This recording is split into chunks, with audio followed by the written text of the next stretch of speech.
Hello, I'm Brendan Anderson with KDOL, and we're here at Bachrodt Elementary School here in San Jose, where renowned sports sociologist Dr. Harry Edwards answered questions from students.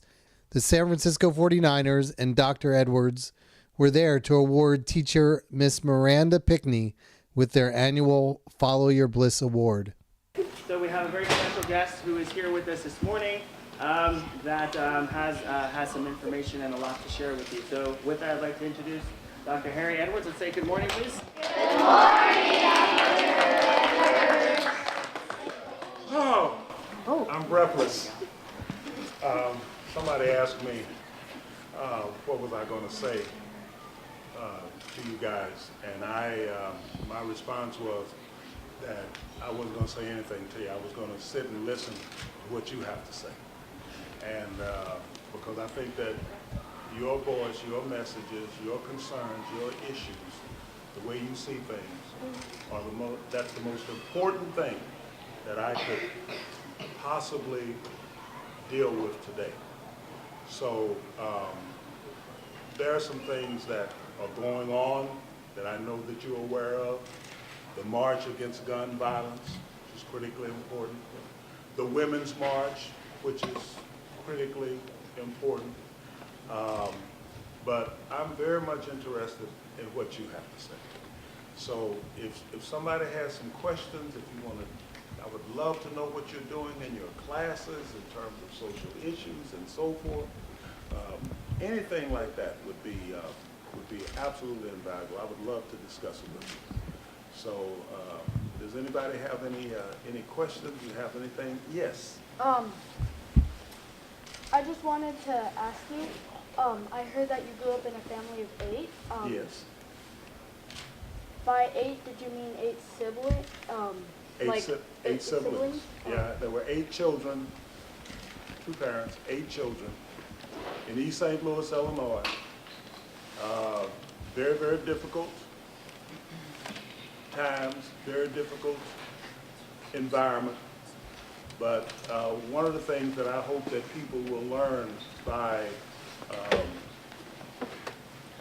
studying my case is that you don't have to be defined by your environment. You don't have to be defined by your circumstances. You can be defined by your aspirations. And I think that that's critically important. Not all of my siblings went on to get PhDs or teach at Berkeley or have Super Bowl rings or do discussions and lectures and debates. Some of them fell by the wayside. They could not get out of that context. So I have brothers who went to prison, have brothers who got strung out on drugs. I have siblings that did not live a full life. They were gone before they were 50. But I think that you don't have to be a total prisoner of your circumstances. You can be guided and inspired by your aspirations, and always be looking for role models. Be looking for people who have done extraordinary things, because that can be you. That can be you. Yes?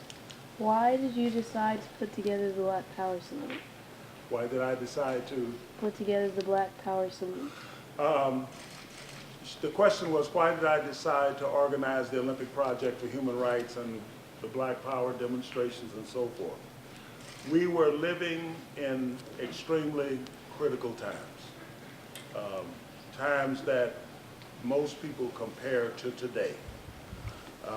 And I felt that sport was an arena where we could change people's perceptions, the way that they saw the world, by changing their understanding of the games that they play. And so one of the things that we wanted to do was to send a message that this situation that we have in this country has to change. And not even sport is beyond the challenges that we face. And if people can see the challenges being met in sport, perhaps they can draw analysis with other things that they didn't want to see. So I felt that it was absolutely imperative that athletes become involved, that athletes make a statement, that athletes step up to the plate and essentially say, yeah, we're great athletes, we're Olympians, but we're better than what we see going on in our society and in our country. We're better than that. And I think that a lot of what we see today in terms of athletes taking a knee, in terms of people like Maya Moore and Tina Charles of the WNBA saying we are the answer to change, I think it's a direct extension of what happened 50 years ago in Mexico City. What these athletes today are saying, whether you're talking about Eric Reed, or whether you're talking about Kaepernick, or whether you're talking about Maya Moore, whether you're talking about Tina Charles, what these athletes are saying is that we as a society, we as a people are better than this. And so that was the statement that I was trying to make 50 years ago. Let me take this young man here, then I'll take it. To add on to her question, why did you specifically choose a boycott instead of any other statement, protest? You always want to reach for as much as you can. If it exceeds what you can actually grasp, that's okay. We knew from the beginning that there would be no way that we could orchestrate a unified, uniform boycott by athletes in this country of the Olympic Games. Our grasp didn't reach that far. But if we had said we're going to set up a demonstration, the chances are that too would have been beyond our grasp. So from the very outset, knowing that some athletes like Charlie Green, a number of others were actually in the military trying out for the games, they weren't going to boycott anything. A lot of the athletes from Deep South schools where the whole idea of a demonstration, much less a boycott, was anathema, they were not going to boycott anything. A lot of the athletes who were even on the West Coast, people like O.J. Simpson. O.J. didn't support any demonstrations in 1968. We knew that, but we also knew that we may not be able to get to that, but there were things beneath that that we could get to.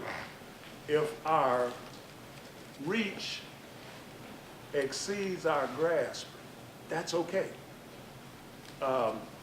If you start out to become a doctor and can only become a medical technician, that's okay. That's still a medical service job. You start out to be a PhD and can only get a master's degree, that's okay. Your reach should always exceed your grasp. And so we didn't have any illusions about exactly what the nature of the challenge was that we had put on the table. It also kept people from organizing against us in terms of the potential for demonstrations, because once the athletes went, they said, okay, the boycott's over, everybody just kind of relaxed and we could get done what we wanted to get done. I see the young people today who are marching against the gun violence. I see them reaching for things that I know that they may not be able to achieve within the time frame that they want to achieve it. But what they're going to be able to achieve beneath that is going to be significant. You always want your reach, what you're reaching for, to exceed what you might actually be able to grasp. Okay. Yes, you take this lady. You think you have 8 siblings? Is that like 7 siblings with you or 8 including you? 8 including me. I was the second oldest. So you have 7 siblings. 7 siblings, yeah. And things don't always go well when you got that many people, and you got, my father went into bad health trying to prove that an ex-convict, which he was, could support a wife and 8 children on $65 a week and not wind up going back to jail. But, we did, and I've always appreciated my parents because they did the best that they could. That's something, all of us look around and say, oh, geez, I wish my mom, I wish my dad, Jesus, my dad. Your parents do the very best that they can. If they could do better, they would. And so at the end of the day, you have to always take that into consideration, that my folks are doing the best that they could. If they could do better, they would. They could make everything perfect with me, a silver, golden staircase to success, they would. They're doing the best that they could. So that's the way I ultimately came to resolve my situation with my parents. They did the best that they could. And once I decided that, then I began to take on responsibility for my own situation, development, outcomes. And it freed me up to do a lot, because I wasn't always looking back, geez, I wish my mom, I wish my dad, I wish, no, they did the best that they could. And most parents do. They do the best that they could, that they can, in terms of their families, and if they could do better, they would. And once you decide on that, now you know how much is on you, what you have. Thanks for watching part 1 of Follow Your Bliss. Next up is part 2 with Dr. Harry Edwards.